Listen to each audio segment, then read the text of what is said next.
대남 썸요 7월호. 장마. 오늘부터 장마라고 막 나가니까 비가 억수같이 쏟아지더구만요. 음 근데 또 하루 만에 비가 그쳤어요. 지금 녹음하는 이 시점에서는 하루 만에 또 비가 그쳐가지고 좀 그래요. 장마 맞나? 근데 집중호우가 막 오랜만에 시원하게 비가 와서 그러네요. 뭐 흔히 계속 있는 장마니까. 또 작년같이 또, 작년이 아니죠. 장마 때 수해가 안 났죠. 장마가 아닐 때 사고가 났었죠. 그죠? 원래도 또, 어, 소일고 외양간 고치는 그런 일 없이 미리미리 대비해서 수로 정비라든지 뭐 좀 늦, 벌써 이미 수로 정비는 벌써 되어 있어야 되겠죠. 그죠? 어쨌든 각 지자체에서 하수도, 상하수도 관리 잘 해가지고 또 물 부족한 것도 있지 않습니까? 그 장마 왔을 때 물 또 잘 보관해서 또 상수도 물로 쓸 수 있게끔 그렇게 하는 지혜가 필요하지 않나 이렇게 저렇게 생각을 합니다.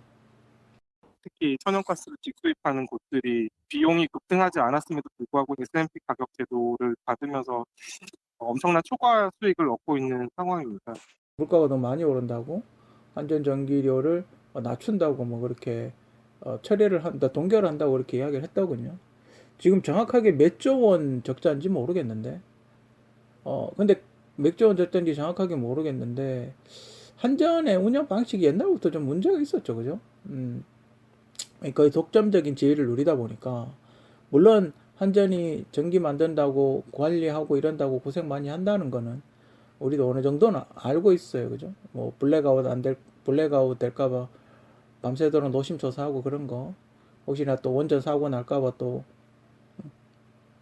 후쿠시마 원전 터진 것처럼 터질까봐 또 고생 많이 하시는 분이 있다는 건 알아요, 그죠? 근데 한전은 흑자를 너무 많이 내면 안 되죠, 그죠? 한전은 약간의 적자를 내는 게 오히려 국가에는 도움이 되죠. 그죠? 원래 약간의 적자, 약간의 소폭 흑자 그렇게 관리를 하는 게 맞다고 그렇게 이야기를 저도 옛날에 들었던 것 같은데, 제가 좀 안타까운 거는 이거는 100% 민주당과 문재인 정권의 잘못이죠. 어, 한국같이 제조업을 많이 하는 나라에서 어, 원자력을 안 하겠다 이렇게 해버리면 그럼 그걸 어디서 갖고 오나요, 그죠? 그 나중에 문재인 정권 마지막에는 화력 발전을 더 많이 했다고 그렇게 이야기를 하더군요, 그죠? 처음에 생각나십니까? 탈원전 한다고 시작하자마자 공사 중에 원전 스톱 시켜가지고 천억인가? 스톱 시켜가 천억인가 날려먹었잖아요. 한 일주일 동안. 공사하던 건 마무리하게 해야죠, 그죠? 생각이 되게 짧아요. 민주당과 문재인 정권이 5년 동안 해왔던 일들을 보면 공사하던 건 마무리를 해야죠. 그럼 이걸 마무리 해놔놓고 이제 뭐 그 다음에 추가적으로 공사 발전 한전 원자력 발전 안 하든지 하던 건 마무리해야죠. 터 다 닦아놓고 이거 올리고 있는데 갑자기 중단? 국민연세 천조는 천조란다. 국민연세 천억은 그거는 뭐 아무 돈도 아닙니까? 천억 그 누가 메꿉니까? 어? 처음에는 이제 강력한 의지다라고 그렇게 생각을 하고 했는데 나중에 이제 임기가 다 끝나고 지금 보면 한심하죠, 그죠? 다른 정책들도 다 그 비슷하게 한심하게 하고 있었어요, 그죠? 어, 원자력을 어떻게든 발전을 시키든지 아니면 요즘 수소가 대세니까 수소를 연구해서 우리 삼면이 바다 아닙니까?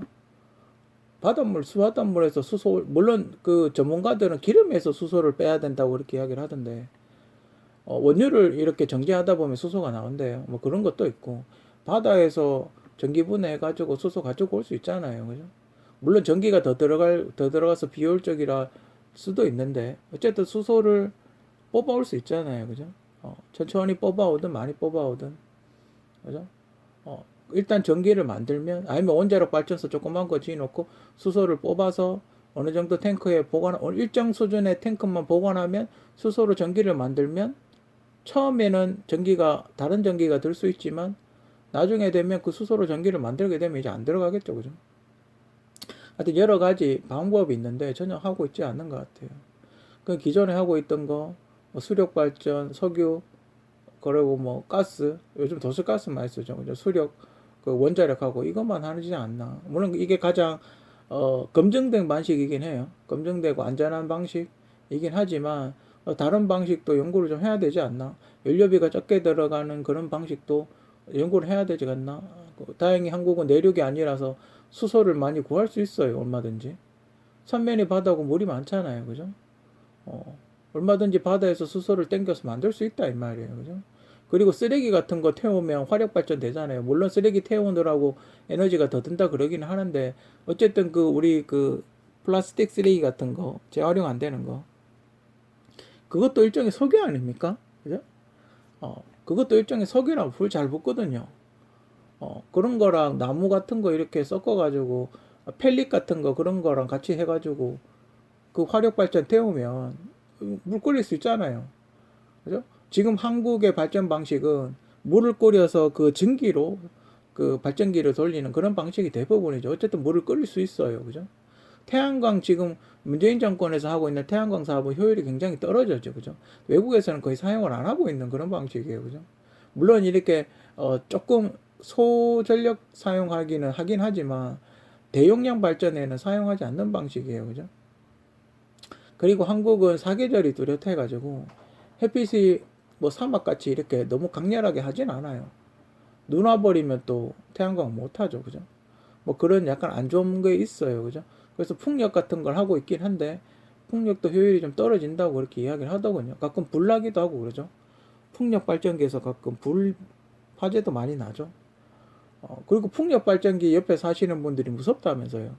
그 프로펠러 거대한 프로펠러가 빙빙 도니까 굉장히 이렇게 웅웅 소리가 난다고. 그래서 그 옆에서 농사 짓고 이러면 굉장히 무섭다고 그렇게 이야기를 하시더군요. 아무튼 제주도 같은 경우는 풍력 발전기를 하면 좋겠죠. 바람이 많이 부니까. 뭐 그런 걸 제외하고는 풍력 발전기는 효율이 좀 많이 떨어지고 위험하죠. 그죠? 뭐 날라갔다 부딪히면 바로 박살 나버리니까. 아무튼 뭐 그런 여러 가지 제약이 있어요. 우리나라는 조력 발전, 그 바다, 그 차, 그 파도 치는 그런 것도 안 하고, 지금 굉장히 연구된 게 많이 있는데, 가스, 그리고 또 하나는 또 환전의 지금 적자 원인은 제가 보기에는 러시아에서 가스하고 원유하고 수입을 많이 한 게 아닌가. 그죠? 유럽 같이. 지금 유럽이 어마어마하게 올랐잖아요, 전기세가. 가스하고 석유를 러시아에서 갖고 왔는데 러시아 전쟁이 터져버리니까 가격을 싸게 갖고 오다가 터져버리니까 가격이 다 올라버린 거죠. 꽉 막혀버린 거죠. 그죠? 아무튼 여러 가지 문제가 있었는데 한전은 좀 더 다양한 방식의 발전 방식을 연구를 해야 되지 않나. 그죠? 이런 돌발상, 그러니까 러시아 우크라이나 전쟁 같이 이런 돌발 상황이 생겼을 때 어떻게 전력을 수급할 것인가에 대해서 시나리오라든지 좀 더 저렴한 발전 방식에 대해서 연구를 해야 되지 않나. 그죠? 너무 안 하는 것 같아요. 그죠? 그리고 한전은 한 번도 전기를 내린 적이 없어요. 옛날에 누진세 적용한다 그랬을 때도 굉장히 사람들이 그랬거든요. 누진세 할 때도 너무 좀 심한 게 아닌가. 그죠? 한전은 뭐 지금 적자 나서 국민들한테 그 전기세 올린다고 이야기를 했는데 흑자 나면 전기세 내린 적 있나요? 그죠? 한 번도 없죠. 그죠? 전기세 올리는 거 상당히 민감한 부분이에요. 만약에 한전이 정말 그 연료비 때문에 적자가 나고 막 이랬으면 정부에서 어느 정도 보전을 해줘야 되죠. 그죠? 그죠? 왜냐면 돌발 상황이니까 한전은 우리 나라 국가 기관 산업이니까. 아무튼 그렇습니다. 한전 전기료 인상하는 거 저도 그렇게 좋아하진 않아요. 그죠? 모든 사람이 다 싫어할 거예요. 못 가고 그러니까. 특히 저 유튜브나 실시간 방송하시는 친구들 우리 많이 있잖아요. 전기세 장난 아니겠네요. 그죠? 게임 BJ들 뭐 이렇게 24시간 게임에서 실시간으로 하는 그런 사람들은 전기세 엄청나게 나오겠네. 누진세까지 맞으면. 집에 뭐 스스로 발전 배터리가 있지 않는 한, 그죠? 전기세 엄청나게 나오겠네요. 6월 6일이었나? 6월 6일이었나? 거기에, 그, 뭐지? 그, 계량기를 바꿔주더군요. 전자식으로. 음. 전기 계량기를 교체해 주더군요. 약간 신기하게 생긴 건데, 누가 이렇게 손쉽게 손을 못 대게끔 계량기를 교체를 해 주더군요. 그 계량기 굉장히 비싸다고 알고 있는데, 약간 기존의 방식이 아날로그 방식이었다면 약간 디지털 방식으로 그 계량기를 교체를 했더군요. 그리고 나서 전기세가 좀 적게 나왔어요. 한 10,000원 정도 요번 달에. 저번 달에 한 42,000원 나왔는데 요번 달에 한 32,000원, 32,000원 정도 나온 것 같아요. 그 적게 나온 건 아닌데 어, 어쨌든 그래도 아껴 쓰고 있어요. 아껴 쓰려고 최대한 노력을 하고 있어요. 음, 뭐 다른 사람이 가면 에어컨 틀면 10만 원 우습게 나온다고 그렇게 이야기하던데 어, 한 매년 전기세 때문에 말이 많죠. 그죠? 아무튼 한전 전기료 좀 더 저렴한 연료로 좀 더 값싼 전기를 만들어낼 수 있는 방법을 고안해내야 되지 않나? 그죠? 전기세는 모든 물가에 영향을 미치기 때문에 굉장히 민감한 상황이라고 생각하고 좀 더 그 저렴한 발전 방식, 좀 더 위험하지 않고 저렴하고 또 원자력 같이 조금 지금 또 후쿠시마 때문에 난리지 않습니까? 또 위험하지 않는 좀 더 안전하고 가격이 저렴한 발전 방식을 어, 국가 차원에서 연구를 해야 되지 않나? 개인적으로 그렇게 생각합니다. 네, KBS 시청료 인상 문제 없나? 앞서 6월 달인가에도 다루었죠. KBS 시청료에 대해서 이야기를 앞서 문제 없나? 정부와 문재인 정권과 이렇게 해가지고 받은 혜택이 시청료 인상이 아닌가? 민주당 정권에 협조하고 받은 혜택이 시청료 인상이 아닌가라는 그런 이야기를 했었는데 저도 몰랐어요, 옳은지. 뉴스에서 이야기를 안 하니까요. 인터넷에도 별다른 이야기가 없고 이래가지고 KBS 시청료 인상된지 몰랐어요. 근데 이제 아버지 병원 가고 이렇게 전기세 얼마 나왔나 이렇게 내려고 은행 가서 내려고 이렇게 딱 봤는데 저번 달에 아직도 저는 통과가 안 된 줄 알았어요. 원래 시청료가 격달로 나왔거든요. 그러니까 두 달에 한 번씩 2,500원씩 나왔거든요. 그래서 이번 달에 냈으니까 다음 달에 안 나오겠지 뭐 이래가지고 생각하고 있다가 근데 조금 더 나오잖아요. 그러니까 항목을 이렇게 현기세 항목을 보다 보니까 또 나온 거예요. 연속으로. 그래서 오른 걸 알았어요. 자세히 안 보면 몰라요. 전기세를 이렇게 보고 2,500원 나왔구나. 그럼 다음 달에 안 나오겠지라고 생각을 하고 고지서를 보면 또 나와 있어요.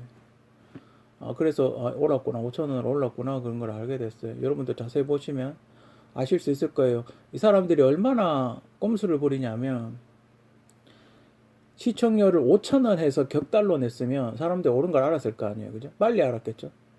그래서 여론이 안 좋아졌겠죠. 그죠? 2,500원씩 그러니까 한 달에 그러니까 격달로 2,500원씩 받다가 매달 2,500원씩 받는 거예요. 그러다 보니까 사람들이 시청료를 올랐나? 그걸 잘 모를 수 있어요. 그죠? 꼼수를 부린 거죠. 사람들이 올랐는지 안 올랐는지 모르게끔.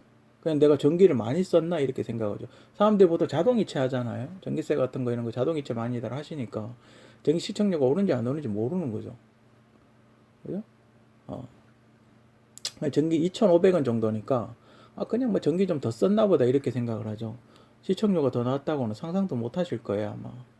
지금 시청료 올랐어요. 매달 2,500원씩 나옵니다. 그 시청료 2,500원 받을 때 그때 국정감사였나 그랬었죠.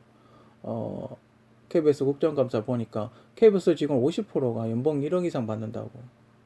시청료 2,500원일 때 그렇게 받았어요. 그렇게 됐어요. 그죠? 전기세에 강제로 포함이 돼가지고 그러니까 시청료를 매달 2,500원씩 내게 되면 전기세가 인상된 듯한 그런 느낌이 들어요. 그죠? 물론 이게 전기세 따로 그 세금 낼 때는 시청료는 빼더군요. 전기세 공급 가액만 하긴 하던데 그래도 전체 목돈 전체 돈이 2,500원이 오르기 때문에 전기세 체감성 느껴져요. 전기세 많이 내시는 분들은 막 사업하고 이래가지고 한 달에 막 몇백만 원씩 내시는 분들은 좀 덜 하겠지만 저희 같은 경우는 가정집은 보통 저희 집이 요번에 32,000원, 22,000원, 32,000원, 뭐 4만원 이하로 그 정도로 나왔었거든요. 그렇게 많이 나오는 편은 아니에요. 근데 가정집에서 그렇게 나오면 좀 많이 나오기는 하는 건데, 보통 평균적으로 그렇게 나왔어요. 그 전기세가 오르니까 바로 4만원까지 올라가, 42,000원까지 올라가더군요.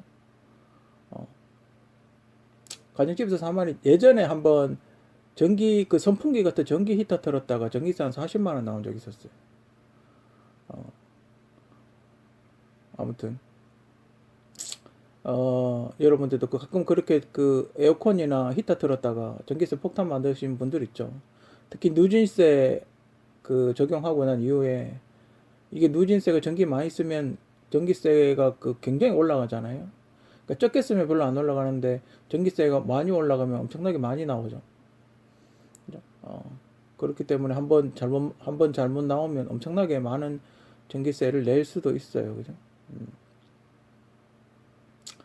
어, 시청료가 2,500원일 때 KBS의 수익은 KBS 1TV에 하나죠.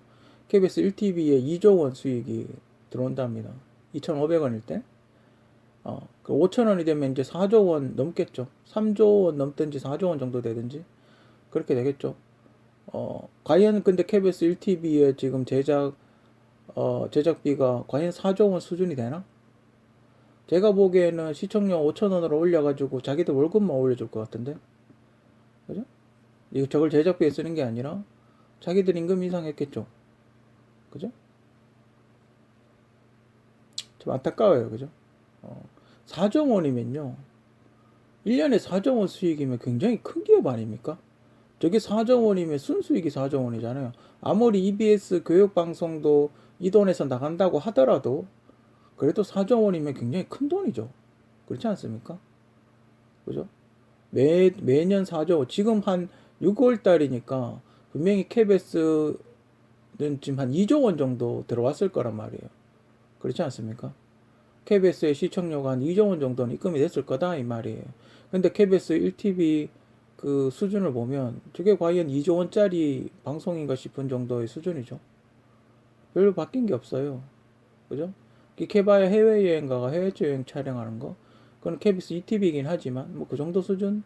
그렇게 뭐 KBS가 와 정말 수준 높은 방송으로 많이 변했다 이런 거의 없어요. 아마 저 돈의 대부분은 올림픽 중계료나 월드컵 중계료로 나가지 않을까. 그죠? 그런 것도 어느 정도 만약에 중계하게 되면 돈이 그쪽으로 나가겠죠. 그것도 중계료 줘야 되니까. 그리고 케이블 TV 저희 집도 TV가 안 나와서 케이블 TV 요금을 내는데 케이블 TV 내면 그럼 케이블 TV료도 내고 시청료도 내고 이렇게 돼요. 그죠? 우리는 이중으로 돈을 내게 돼요. 그러면 케이블 TV를 할인을 해주든지 물론 약간 할인되는 것도 있긴 있더라고요. 이게 좀 어떻게 시청료 문제는 어떻게 KBS 1TV 거는 할인 EBS하고는 돈을 좀 빼줘야 되지 않나? 케이블 TV에서 그죠? 제가 알기로는 KBS가 그 송출을 하면서 케이블 TV에 요금을 받는다고 알고 있는데 옛날에 그것 때문에 한번 난리 났었죠. 너무 많이 달라 올리려고 너무 많이 달라 해가지고 케이블 TV가 송출 안 하겠다 막 이래가 난리 난 적 있었죠. 그죠? 지금 KBS가 그 난시청에 대해서 케이블 TV도 안 들어가는 지역 있잖아요.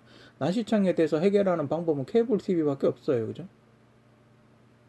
난시청 그러니까 TV가 잘 안 나오는 그러니까 안테나 한번 설치해서 TV를 볼 수 있는 그런 난신청 해소에는 거의 무관심하죠.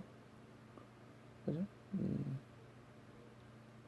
기술적인 문제라든지 속도 문제라든지 옛날에 저 어렸을 때는 안테나로 케이블 TV 없을 때는 지금이 이제 종편이고 채널이 많아졌지만 예전에는 그 MBC KBS 밖에 없을 때는 안테나로 TV 봤어요.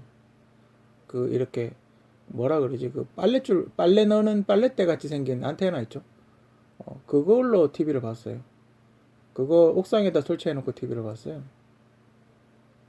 그런 시절도 있었어요. 저 어릴 때는. 아무튼 KBS 시청료 인상한 것도 솔직히 좀 약간 불만이긴 하지만 과연 방송 수준이 4조 원에 맞는 4조 원이 넘는 저 어마어마한 액수의 돈의 수준에 맞는 방송을 만들고 있나? 한 번쯤은 생각해 볼 문제가 아닌가 그렇게 생각을 합니다. 삼성 접는폰 본인 디자인. 우연히 유튜브에서 그 삼성이 앞으로 출시할 신형 그 디자인을 봤는데, 처음에는 이제 그 접는 폰, 그러니까 작은 접는 폰을 처음 봤는데, 그 디스플레이에다가 구멍을 이렇게 디스플레이를 이렇게 약간 살짝 이렇게 자른다 그러나? 화면을 약간 자르는 그런 스타일로 했더라고요. 그리고 이제 소니에서 또 발표를 했는데, 소니에서는 화면에 구멍을 큰 걸 뚫어가지고 그렇게 했더라고요. 꼭 디자인을 그렇게 했어야 됐나? 그걸 보면서 저걸 꼭 디자인을 저렇게 해야 되나? 둘 다 보기 싫은 거예요. 저렇게밖에 할 수 없나? 그래서 한번 어, 제 나름대로 이게 실현 가능성이 있는지 모르겠지만 제 나름대로 이렇게 그림을 한번 그려봤어요. 근데 그림을 그리다 보니까 충분히 할 수 있겠다. 충분히 할 수 있겠다 그런 생각이 들더라고요. 그 삼성폰이 대체로 애플폰을 많이 약간 카피한 듯한 그런 느낌의 디자인을 많이 쓰잖아요. 딱 거기서 거기니까 그죠. 그러다 보니까 디자인에서 항상 애플한테 밀리는 건 사실이에요. 그죠. 그러다 보니까 점점 시장 점유율이 애플한테 밀리죠.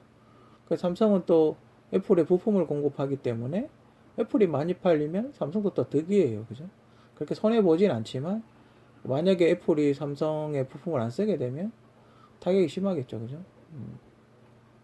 그래서 삼성이 그래도 어, 그 여태까지 계속 만들어 왔었기 때문에 뭔가 디자인에 좀 더 신경을 써야 되지 않나. 그래서 나름대로 한번 해봤어요. 또 뭐 설마 또 뺏기겠어요 삼성에서. 그죠? 그러진 않겠죠. 그죠? 삼성 같은 대기업에서 저 같은 사람 거 뺏기겠어요. 그죠? 어, 그죠?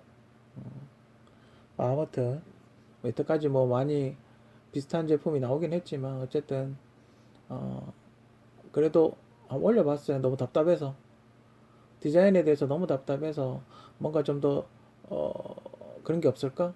만약에 제 컴퓨터 하드에만 넣어놓으면 또 이거 누가 먼저 했는지 모르잖아요. 그죠? 그래서 한번 올려봤어요. 어, 기아 지금 그 뭐지? 기아 자동차 뒤에 그 약간 톱니바퀴 같은 거, 그 비슷한 거 있는데, 제가 예전에 그 코로나 걸려가 정지당했을 때 그때쯤 만든 그 톱니바퀴 디자인하고 굉장히 비슷하더군요. 그때 제가 그걸 안 쓸라 그러다 제 그 유튜브에도 올려놨는데, 기아를 이렇게 두 개를 처음에 마물 톱니바퀴라는 걸 하려고 그랬어요. 원래 대납 섭리 하기 전에. 톱니바퀴를 하려는 걸 하려고 그러다가, 근데 톱니바퀴 두 개를 해놓으니까 코로나하고 비슷한 거예요. 코로나 때문에 정지 먹었는데 또 코로나 비슷한 걸 하려고 하니까 좀 찝찝하잖아요. 그래서 뭐 이렇게 저렇게 해보다가 기아를 반을 이렇게 잘라봤어요. 어, 기아를 반틈, 그러니까 동그란 기아를 반틈에 이렇게 날려봤어요. 양쪽을 날리니까 H가 되는 거예요. 이렇게 뭐 약간 조정하니까 글자가 H 같이 보는 거예요. 마침 또 현기차잖아요. 그 짜증이 확 올라오는 거예요. 이걸 해야 되나 말아야 되나 이러면서 그때는 이제 정지 당했으니까 정지 풀리기 전에는 제가 못 올리잖아요.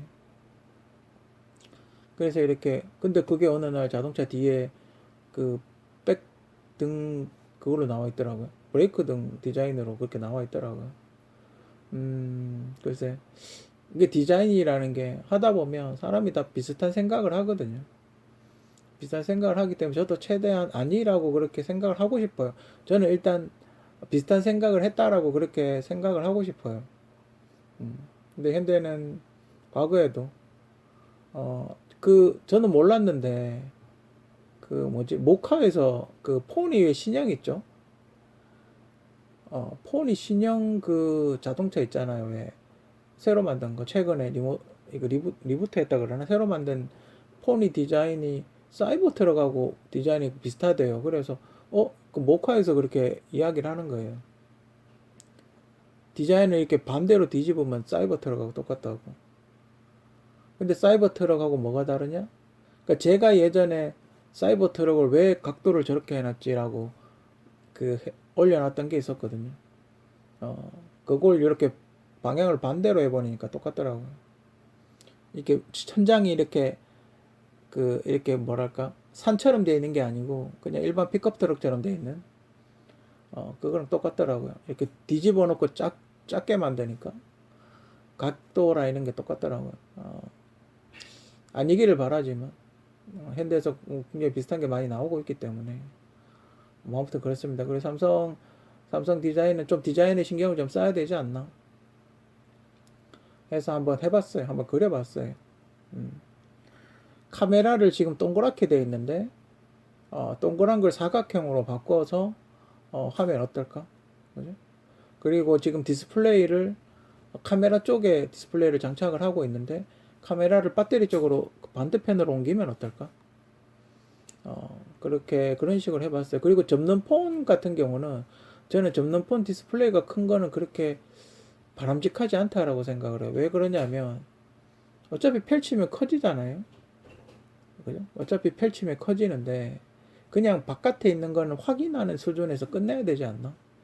그죠? 전면 디스플레이를 한 개 다 통으로 해버리는 건 조금 문제가 있지 않나? 그럴 거면 굳이 이걸 필 이유가 없잖아요. 왜 굳이 화면을 접었다 폈다 할 이유가 없잖아요. 그냥 보면 되지. 그냥 바 형태의 핸드폰으로 보면 되지. 그죠? 그냥 바깥에 작은 화면은 그냥 간편하게 확인하는 용도 수준에서 끝내야 되지 않나? 개인적으로 그렇게 생각을 해요. 그리고 디자인을 하다 보니까 우리 저 손흥민 선수가 생각이 나더라고요, 마치. 그래서 저 사각형을 이렇게 그 손흥민 선수의 사진 세러머니처럼 그렇게 사각형을 배치를 해봤는데 이쁘더라고요. 어, 그래서 한번 이렇게 그림을 한번 그려봤어요. 데칼코마니 아시죠? 그러니까 종이 한쪽에만 그림 그리고 종이 두 개를 이렇게 접으면 똑같은 그림이 양쪽으로 이렇게 나오는 그런 걸 데칼코마니라 그러죠. 노래도 있고 맘마무 노래도 데칼코마니가 있고 그렇습니다. 아무튼 그런 데칼코마니와 손흥민 세레모니 사진 세레모니 폰 그렇게 한번 디자인 한번 해봤어요. 물론 뭐 이대로 출시를 할 가능성 매우 낮지만 어쨌든 제 나름대로 이게 이쁘지 않나. 그죠? 그리고 저 사각형이 만약에 LED 등을 장착을 할 수 있다면 그죠? 저기 전화가 왔을 때 이렇게 반짝반짝하면서 불 들어오면 참 이쁠 것 같아요. 그죠? 그죠? 어. 그리고 저 까만색이 카메라가 있는 부분이에요. 까만색이 카메라가 있고 노란색 있는 데가 이제 플래시가 되겠죠. 요런 구성을 하니까 참 이쁘더라고요. 그리고 그 사각형에다가 뭐 5G라든지 방수라든지 뭐 이 핸드폰은 어떤 기능이 있다라는 거에 대해서 정보를 입력해 넣는 것도 괜찮고 뭐 안 해도 괜찮고 근데 안 하는 게 더 이쁘긴 해요. 안 하는 게 더 이쁘긴 한데 정보 같은 걸 안에다 써 넣는 것도 괜찮을 것 같고 그죠? 훨씬 짜임새 있지 않나요? 그죠? 훨씬 더 저는 상당히 임팩트 있다라고 생각을 하는데 그리고 소니와 애플과의 디자인 차별화도 만들 수가 있죠. 이걸 보고 애플과 소니 디자인과 비슷하다고 생각하는 사람은 없을 거예요. 그죠? 뭔가 독창적인 디자인이다라고 생각을 하겠죠. 그죠? 아무튼, 제 나름대로 한번 디자인을 왜 저렇게밖에 못할까? 디자인을 왜 신경 쓰지 않을까? 라고 생각을 해서 제 나름대로 한번 디자인을 해봤어요. 뭐 이 그림 그리는 게 그렇게 돈 많이 드는 건 아니니까. 그죠? 이런 게 디자인이에요. 그죠? 이런 게 디자인이에요. 그죠? 별거 아니에요. 여러분들이 너무 어렵게 저도 어릴 때는 굉장히 디자인을 복잡하게 해야 멋있다고 생각했는데 안 그렇더라고요. 디자인이 단순한 게 더 좋더라고요. 대량 생산하기도 좋고 뭔가 이렇게 밸런스가 맞고 뭔가 이렇게 그 통일성을 가지는 그런 게 훨씬 좋더라고요. 단순한 게 디자인은 훨씬 더 좋더라고요. 아무튼 여러분들도 한 번쯤 스케치 해보세요. 그죠? 한 번쯤 이렇게 스케치를 해보는 것도 좋을 것 같아요. 자신의 아이디어잖아요. 그죠? 자신의 아이디어가 있으면 한 번쯤 이렇게 유튜브나 블로그나 이런 데에다가 야, 이런 건 어떨까 저런 건 어떨까 그게 이제 창의력이거든요. 뭐 다른 거하고 혹시 묻자다가 보면 비슷할 수도 있겠지만 어쨌든 난 이런 디자인을 였으면 좋겠다라는 어떤 그런 게 자꾸 하다 보면 그게 창의력이 늘거든요. 자꾸 이렇게도 해보고 저렇게 뭐 처음엔 비슷할 수도 있겠지만 그죠? 이렇게도 해보고 저렇게도 해보다 보면 나중에는 좋은 디자인이 나올 수가 있어요. 그죠? 여러분들 특히 어린 친구들 어, 망설이지 말고 누군가가 유치하다고 비난할 수 있어요. 그런 거 신경 쓰지 말고 해요. 그냥 자꾸 하다 보면 언젠가는 자신만의 디자인이 나와요. 그죠? 저는 그렇게 생각해요. 당뇨 측정 병원에 장비 맞는 및 주사액. 인슐린 장비. 옆에 그 동영상은 제가 아버지 이제 당뇨 측정하고 남은 당뇨 현재도 뭐 측정하고 있지만 당뇨 측정을 하고 한 그 영상 기구들 차용법과 기구 뭐 이런 거를 영상을 따로 찍었어요. 여기 올리기엔 너무 길어가지고 용량도 크고 길어가지고 따로 이렇게 찍어가지고 따로 올릴 예정에 해민서에다가 따로 올릴 예정에 궁금하신 분들은 당뇨 주사를 어떻게 맞고 어떻게 관리를 하고 어떻게 처리를 하는지에 대해서 참고를 하시기 바랍니다. 궁금하신 분들은 병원에서 우리가 입원하면 맞는 주사액 뭐 여러 가지 링거라 그러죠. 그게 어떤 것들이 있나? 어떤 것들이 있나에 대해서 잠깐 이야기를 해볼까 합니다. 처음에 이제 식염수가 있죠. 식염수는 증류수하고 몇 퍼센트의 소금이 들어가 있어요. 거기 보면 링거에 이렇게 보면 몇 퍼센트 소금이라고 들어가요. NaCl인가 뭐 이렇게 들어가 있을 거야 아마. 나트륨. 증류수하고 소금을 섞은 게 식염수예요. 이거는 보통 언제 쓰냐면 뭔가 중독됐을 때, 뭐 잘못 먹었을 때, 빨리 소변으로 혈액 안에 들어와 있는 나쁜 성분을 빨리 소변으로 배출을 시켜야 될 때, 그리고 탈수증 걸렸을 때, 보통 이렇게 뛰다가 더울 때 쓰러졌을 때 그때 식염수를 많이 쓰죠. 그 보면 와 저거 링거 맞으니까 비싸겠지 그렇게 생각하는데 아니에요. 그냥 소금물이에요. 링거 마저가 별로 안 비싸요. 그리고 이제 포도당은 뭐냐 하면 죽을 못 드시는 분, 그러니까 병원에 입원했는데 식사를 못 하시는 분 있죠. 목이 부었거나 거동이 불편하거나 뭐 마비가 왔거나 이래가지고 거동을 못 하시는 분, 그런 분들한테 주는 게 포도당이에요. 포도당은 한글로 포도당이라고 써져 있어요. 포도당 보통 밥 못 먹는 사람들이 한테 주는 게 보통 포도당 링거. 이걸 빼게 되면 배가 고프죠. 포도당 링거를 제거하게 되면 이제 어느 정도 좋아지면 제거를 하는데 제거하고 밥을 주죠. 병원에서. 병원하고 밥을 주는데 빼고 나면 배가 고파요. 그게 포도당이에요. 이게 또 그렇게 안 비싸요. 설탕물이에요, 일종의. 설탕물이에요, 설탕물. 주요 성분은 설탕물이에요. 쉽게 이야기하면 설탕물 같은 거예요. 그러니까 우리가 밥을 먹으면 포도당으로 변해서 우리 몸에 곳곳을 돌아다니면서 에너지를 전달을 하거든요. 그리고 그게 쌓이면 지방이 돼요. 포도당이 쌓이면 우리 소위 말하는 삼겹살이 되죠. 그렇기 때문에 포도당은 그렇게 비싼 게 아니라 설탕물하고 똑같은 거예요. 그냥 아미노산 요게 비싼 거예요. 아미노산이 뭐냐? 단백질, 일종의 프로틴 같은 거죠. 보통 수술하기 전, 이거는 뭐가 중요하냐면 아미노산 몇 퍼센트라고 적혀 있는 게 되게 중요해요. 보면 아미노산, 영양제라고 하면 보통 아미노산이에요.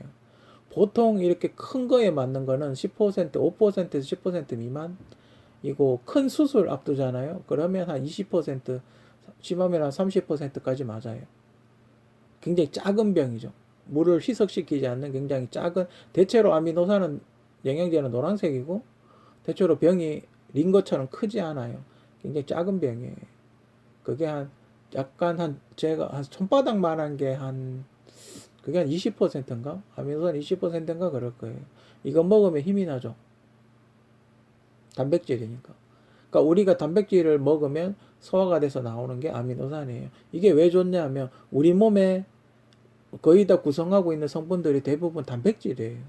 내장, 심장, 뭐 근육도 있지만 근육도 형성을 하겠지만 대부분의 모든 우리 몸의 신체를 거의 뼈도 있긴 하지만 우리 몸에 이렇게 내장이라든지 뭔가 회복시키기 위해서 뭔가 만드는 건 대부분 아미노산 단백질이에요. 그죠? 그러니까 일종의 집에다가 시멘트 바르는 거랑 비슷하다고 그렇게 생각하시면 되죠.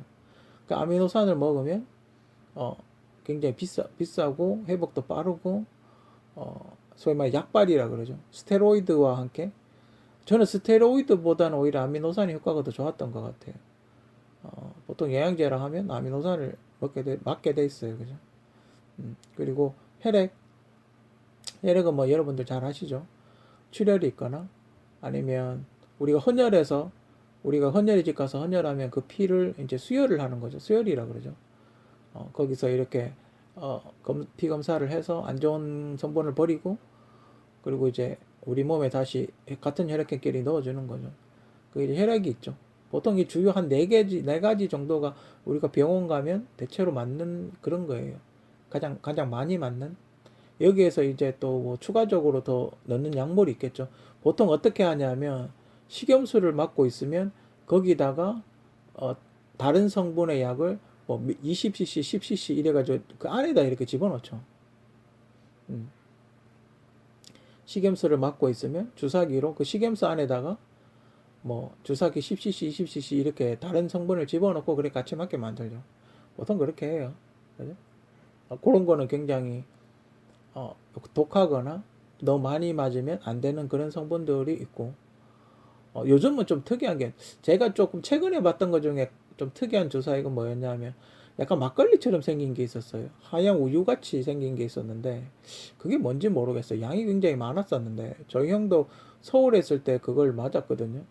그 정책 그게 무슨 뜻 아무리 자세히 안 봐서 그런가 정확하게 무슨 성분인지 모르겠는데 무슨 막걸리 같이 이렇게 큰 봉투에 이렇게 맞는 그런 게 있었어요. 정확하게 뭔지는 모르겠어요. 하여튼 그게 좀 특이한 요즘 병원 가면 주는 좀 특이한 링거 주사액이 아닌가.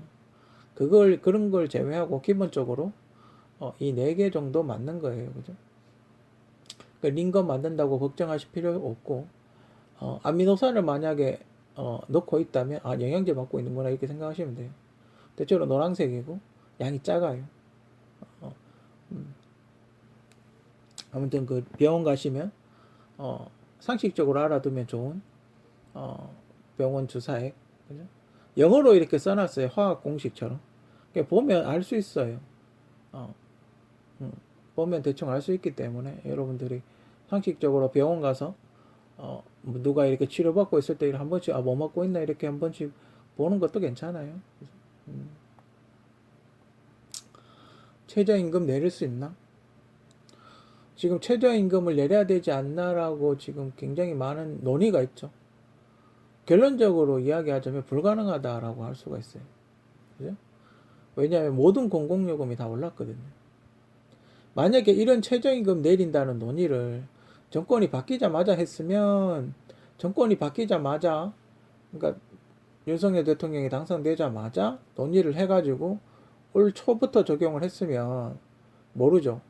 근데 이미 물가가 오를 대로 올라서 공공요금 다 올랐고 심지어 또 우리가 지금 정권 바뀌자마자 물가가 엄청 올랐지 않습니까? 그죠? 뭐 식용유도 뭐 어마어마하게 올랐고 지금 이제 조금 안정되긴 했지만 기름값이라든지 뭐 여러 가지 물가가 어마어마하게 올랐었지 않습니까? 초창 한 6개월 동안 그럴 때 이미 그렇게 되면서 다 올랐기 때문에 그리고 문재인 정권에서 그 억누르고 있었던 그 물가가 다 이렇게 올랐기 때문에 지금 현실적으로 물가를 안 올린다는 시급을 내리라는 건 죽으라는 거나 마찬가지예요. 생활이 불가능하죠. 물가가 너무 올랐어요. 올라도 너무 올랐기 때문에 지금은 그 갭을 줄이려면 누군가가 뭔가 지원을 해주는 수밖에 없어요. 사업가들이 자체적으로 내릴 수가 없어요. 물가가 너무 올라서. 그죠? 그리고 지금 최저임금을 내리면 사업자만 이득을 보겠죠. 기업이 돌아올 것 같지는 않아요. 왜? 너무 많이 올랐기 때문에. 그 미국이나 다른 지역으로 갔던 기업들이 워낙 그쪽하고 임금 차이가 격차가 심하기 때문에 해외로 나갔던 기업들이 한국으로 다시 돌아올 것 같지는 않아요. 그 몇천 원 내린다고 해서. 확 내리면 모르죠. 한 5천 원 수준까지 확 내리면 모르지만 그냥 한 1, 2천 원, 1,000원 뭐 얼마 좀 소폭 하락한다고 해서 돌아올 것 같지는 않아요. 이미 그쪽에 공장이 잘 돌아가고 있기 때문에 장기적인 관점으로 봤을 때는 돌아올 것 같지는 않아요. 그죠? 그렇다면 기존에 있는 사업자들만 이득을 보겠죠. 그죠? 문재인 정권의 책임을 물어야 되지 않나? 그죠? 왜냐면 IMF 때처럼 뭐 일부러 노림수가 있는 상태에서 그렇게 했는지는 모르겠지만 전 세계 모든 경제학자, IMF 다 그렇게 하면 안 된다고. 너무 빠르게 시급이 올리면 물가가 너무 많이 올라가서 힘들다고. 온갖 사람들이 다 그렇게 이야기를 했음에도 불구하고, 결국 올렸죠. 그죠? 그리고 나서 나라가 이 지경이 됐어요. 그죠? 다 힘들게 됐죠.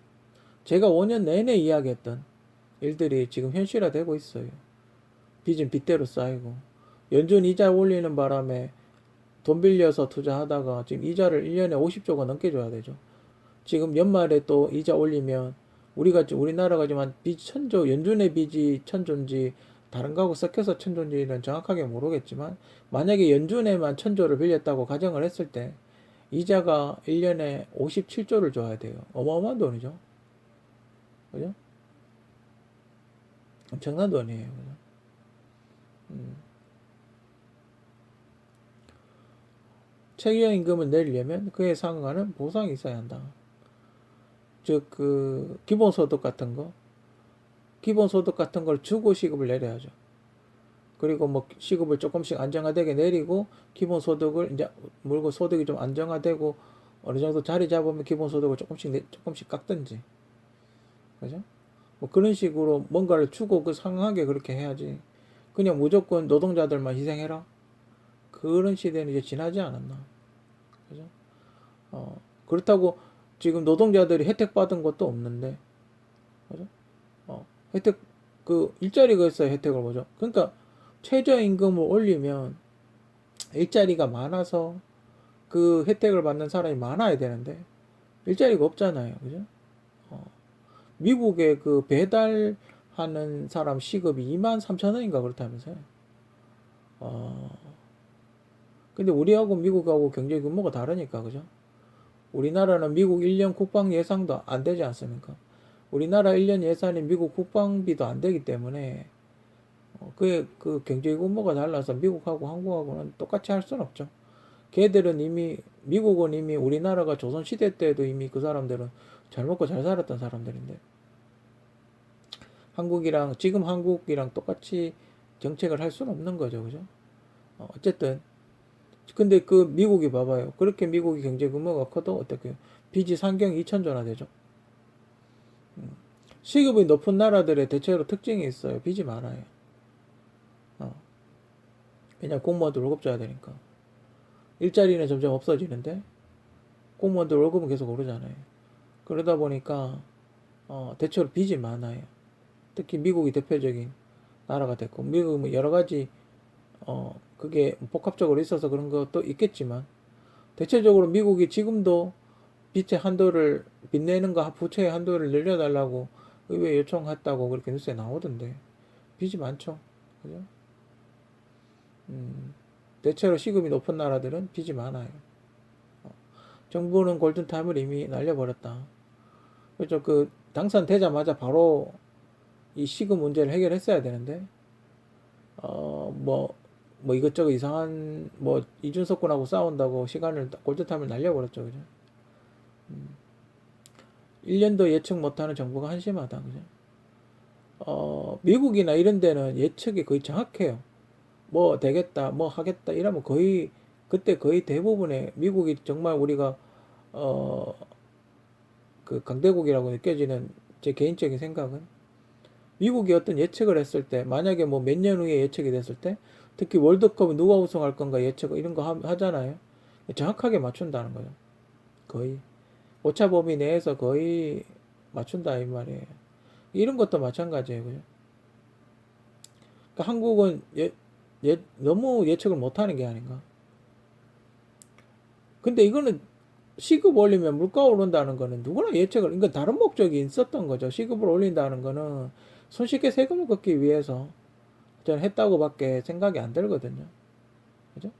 독일 스타일이죠. 독일이 그렇다 그러대요. 시급은 높은데 국민들한테 쥐어지는 돈은 작다. 세금으로 더 가져간다. 그렇게 이야기를 하더라고요. 독일 같은 세금 시스템이 아닌가. 그렇게 생각을 하고, 그러면 시급을 올리는 의미가 없잖아요. 그죠? 정부, 그 결국은 증세하는 거 아니에요. 그죠?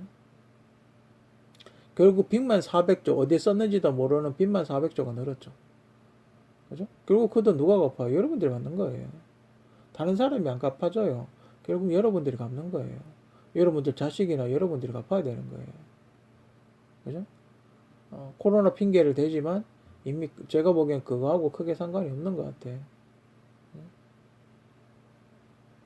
윤석열 정부는 이 문제를 해결할 능력도 없고 관심도 없다. 그죠? 요번에 뭐 이제 능력이나 관심이 있었으면 전기세를 저렇게 생각 없이 올렸다가 철회를 하지 않겠죠. 그죠? 지금 전기세 동결한 것도 조금 만약에 절반만 올리든지 해가지고 부채를 줄이는 방향으로 가야죠. 한꺼번에 저렇게 하지 말고 저게 언젠간 터질 거 아니에요. 분명히 저기 적자 문제가 언젠간 터질 텐데, 그죠? 저기 아니면 장기적으로 개선을 하려는 어떤 프로젝트를 가지든지, 그냥 무조건 물가 오를 것 같으니까 동결해라? 이건 좀 아닌 것 같아요. 그죠? 근본적으로 싼 연료비나 뭔가 다른 방법을 찾아야죠. 효율 좋은 발전 방식을 찾아야 되는 거죠. 그죠? 윤석열 정부는 아직까지는 이 문제를 해결할 능력도 없어 보이고 딱히 관심도 없어 보여요. 그죠? 문재인 정부의 소득주도 성장이라는 틀이 계속 유지될 것으로 예상된다. 이유는 세수 부족. 지금 정부에도 최저임금을 내릴 수가 없죠. 왜냐면 최저임금을 내리면 세수가 확 줄어버릴 테니까. 원래 지금 2, 4분기까지 몇십 조 세수가 빵꾸 난다 그러죠. 벌써 추경 이야기를 하고 있어요. 그죠? 그렇기 때문에 시급은 못 내릴 거예요, 아마. 그러면 세수가 부족할 테니까.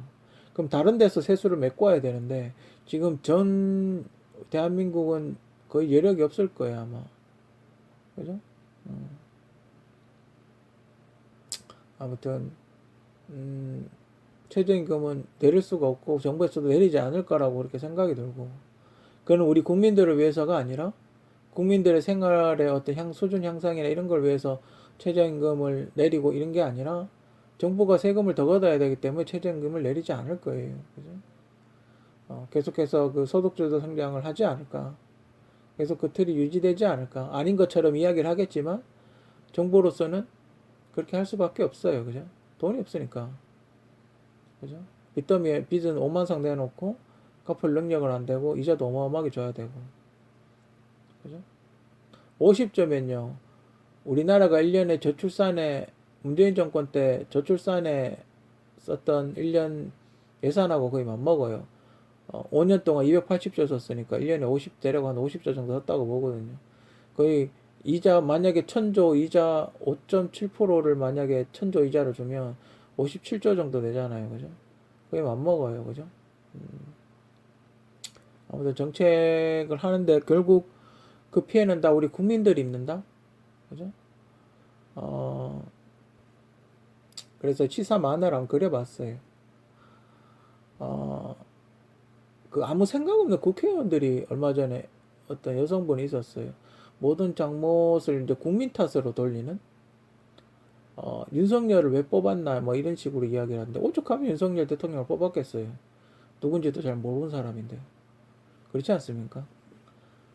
저는 윤석열 대통령이 검찰총장 출신이라는 거 외에는 아무것도 몰랐어요. 그럼에도 불구하고 윤석열 대통령을 찍었어요. 왜? 이재명 후보를 찍었다 나라 망할 것 같으니까. 저 사람 나라 팔아먹을 것 같으니까 어쩔 수 없어요. 5년 동안 이렇게 당해서 5년 동안 이렇게 나를 개판으로 만들어 놨는데 또 뽑으라고요. 지금 하는 것도 그렇죠. 방탄조끼를 2개, 3개 입고 자기 다른 국회의원들한테는 뭐 부채포 특권을 내려놔라 뭐 이렇게 이야기를 하고 있는데 자기는 혜택을 이미 다 누려놓고 다른 사람들은 그 혜택을 누리지 마라? 그죠? 좀 그래요. 계속 근데 일관성은 있네요. 그죠? 문재인 정권 초기부터 내로남불의 어떤 일관성은 있어요. 그죠? 조민씨 얘기를 좀 하려고 했는데, 8월 호에 조민 씨와 관련해서 집중적으로 한번 다뤄볼까 생각 중이에요. 그죠? 과연 이 조국이라는 사람은 얼마나 백이 대단한 사람인가. 예전에 일본의 왕이 있잖아요. 일본의 왕이 있는데 그 일본 왕에도 왕실이 있을 거 아니에요. 그 사람들도 우리 뭐, 그 왕이 있고, 뭐 밑에 뭐 서열, 그 영국처럼 뭐 서열 2등, 4등 이렇게 있을 거 아니에요. 그 중에 한 명이 조국이라는 사람하고 거의 똑같이 생긴 사람이 한 명 있었던데. 예전에 뉴스에서 한번 본 것 같은데. 이 사람은 백이 얼마나 대단하길래, 그죠? 이 집안이 상당히 지금 뉴스 보도에 나오면 상당히 미스테리죠. 사법고시 패스 안 하고 법대 교수하고 있고, 딸내미는 수능 안 치고 의사하고 있고, 좀 희한한 집안이에요. 백이 얼마나 든든하길래, 그죠? 아무튼 그거는 다음 호에 한번 집중적으로 한번 다뤄볼까, 그렇게 생각을 하고 있습니다. 한국의 미래. 저는 능력 되시는 분들은 빨리 떠나는 게 좋지 않나? 저는 한국이란 나라는 희망이 없어 보여요. 지금 보세요. 그 기업들이 다 떠났잖아요. 그럼 이제 세수가 부족할 거예요. 그죠? 그럼 정부는 어떻게 해요? 그 세수 부족을 채우려면 계속 최저임금을 올릴 수밖에 없어요. 그래야 세금의 비중이 올라가니까 부가가치세하고 그 노동자들의 어떤 월급에서 받는 세율을 올릴 수밖에 없죠. 그죠? 그럼 어떻게 직장이 자꾸 없어지겠죠. 기업들 자꾸 떠날 테니까. 그럼 어떻게 그 나라가 1년에 쓰는 예산은 정해져 있고 세수가 줄면 어떡하겠어요. 그러면 추경을 하겠죠. 즉 빚을 낸다는 거예요. 지금 대한민국에서 하고 있는 정책은 그거 외에는 없어요. 그 속도가 빠를 수도 있고 느릴 수도 있지만 결국은 뭐예요? 국가 부채만 계속 늘어난다는 거예요. 그죠? 뭔가 획기적인 돌파구가 있지 않는 한 국가 부채가 계속 늘어난다는 거는 현실이에요. 그리고 이게 국민연금 폭탄이 터지면 갑자기 부채가 기하급수적으로 늘어나겠죠. 그죠? 아무튼 전 한국에 있는 떠날 수 있는 사람 빨리 떠나는 게 좋지 않나 늦기 전에. 만약에 전쟁이라도 터지면요, 이게 최악이에요. 그죠? 전쟁이라도 터지면 최악이에요. 뭐 능력 안 되는 사람은 어쩔 수 없죠. 외국 안 되면 미국 가서 못 사니까. 만약에 미국 가서 살 수 있고 영어 잘하면 떠나는 게 전 좋지 않나. 하루도 빨리 한국을 떠나는 게 그게 더 자리 잡고 좋지 않나. 요즘은 많잖아요. 한국 사람들 원하는데 굉장히 많은 걸로 알고 있는데 뭐 뉴질랜드 쪽도 있고 호주도 있고 미국도 있고 한국이 아니라도 살 데가 많잖아요. 그죠? 어떻게 될지 이 상태에서 전쟁이라도 나게 되면 정말 이 그림에 있는 정말 정말 안타까운 이 그림처럼 이렇게 될 수도 있어요. 그죠? 지금 만약에 전쟁 나서 지금 어린 친구들이 만약에 다 죽는다면 정말 이 나라는 없어질지도 몰라요. 그죠? 아무튼 한국의 미래 어떻게 될지는 모르겠지만 모든 사람들이 머리를 맞대서 이렇게 되지 않게끔 노력을 해야 되겠죠. 뭐 희망은 좀 보이지 않지만 어쨌든 우리 모두가 힘을 합쳐서 어떻게든 이 나라를 지켜내야 되지 않을까 하는 게 마침 또 6월달 또 6.25가 있지 않습니까? 6.25가 있었지 않습니까? 얼마 전에. 그런 걸 지금 생각하면 좀 안타까운 마음이 앞서는 게 사실입니다. 라면 먹을래요?